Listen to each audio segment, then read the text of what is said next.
Hi Anil Nair here. చాలా మంచి interesting question. ప్రధాన సంఖ్య యొక్క భాజనీయత సూత్రం మీద ఒక క్వశ్చన్ అడిగాడు. మనకిక్కడ ఒక నంబర్ 47 తోటి డివైడ్ అవుతే రైట్ ఆ నంబర్ యొక్క భాజనీయత సూత్రం ఏంటి? 47 అనేది ఒక ప్రధాన సంఖ్య సార్. సో 47 నంబర్ యొక్క భాజనీయత సూత్రము ఏంటో మనం చూద్దాం సార్. ఇది యూనిట్ డిజిట్ తీసుకోండి, 14 తోటి లబ్ధం చెయ్యండి. 14 7s are 98. మిగతా స్థానాలు తీసేసేయండి. 98 - 4 ఎంత? 94. 94 వచ్చిందా సార్?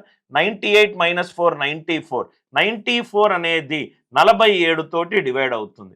94 అనేది 47 తోటి డివైడ్ అవుతుంది. చాలా ఇంపార్టెంట్ సార్. ఒక ఏబి అనేది ఒక ప్రధాన సంఖ్య అనుకోండి. ఏబి అనేది ఒక ప్రధాన సంఖ్య అనుకోండి. ఒక ప్రధాన సంఖ్య యొక్క భాజనీయత సూత్రం డెవలప్ చేసే విధానం ఏంటంటే యూనిట్ డిజిట్ తీసుకోండి, దాన్ని సహజ సంఖ్యతోటి లబ్ధం చేయండి.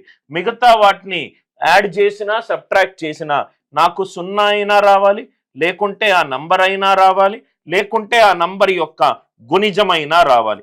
ఇలా గనక మీరు చేయగలిగితే ప్రధాన సంఖ్య ఏ ప్రధాన సంఖ్య ఇచ్చినా కానీ దాని భాజనీయత సూత్రం కనుక్కోవచ్చు. అంటే ఇక్కడ 47 యొక్క రైట్ భాజనీయత సూత్రం ఏంటి? యూనిట్ డిజిట్ కి 14 లబ్ధం చేసి మిగతా దగ్గర నుంచి తీసేద్దాం. సో కాబట్టి సపోజ్ గా 9 ని 14 99969 నేను థర్డ్ ఆప్షన్ తీసుకున్నాను. 14 × 9 ఎంత? 126. తీసేస్తే నాకు ఎంత ఆన్సర్ వచ్చింది? 9870. ఇది 14. 7 14ల 98 -98 0. అంటే థర్డ్ ఆప్షన్ ని నేను 47 తోటి డివైడ్ అవుతుంది. ఈ క్వశ్చన్ కి ఆన్సర్ ఎంత? సి. కాన్సెప్ట్ నచ్చినట్టు అయితే వీడియోని లైక్ చేయండి, షేర్ చేయండి, ఛానల్ని సబ్స్క్రైబ్ చేసుకోండి.